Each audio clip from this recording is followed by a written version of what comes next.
have here 2 pounds soft pork butt sliced really thinly. Wash it. After washing, I'm gonna dry it off with paper towels.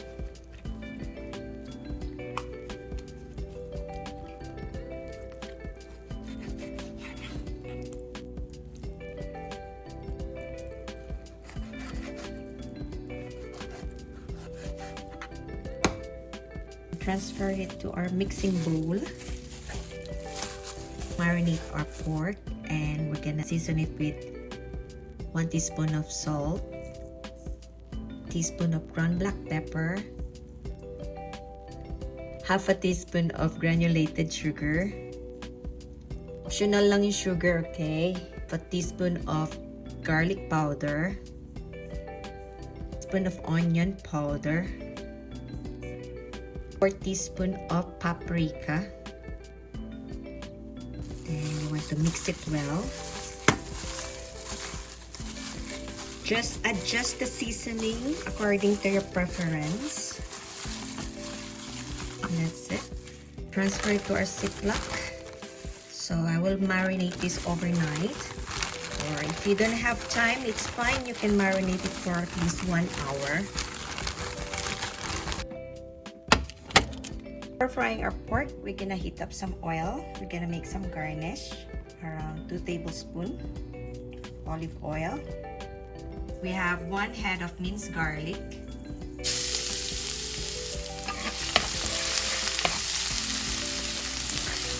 Fry your garlic until it's golden brown. Add some red chilies, green peppers, and green onions.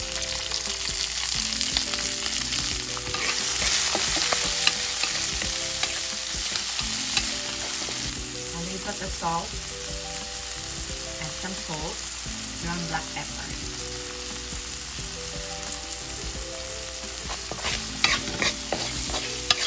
And set aside. So we have a bowl, add some cornstarch.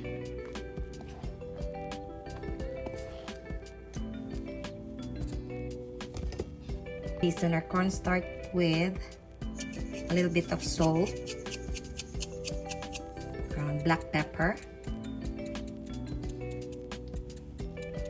and garlic powder. We're gonna mix it.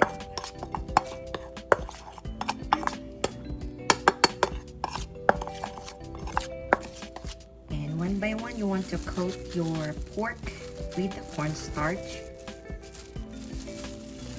Make sure to remove the excess corn flour.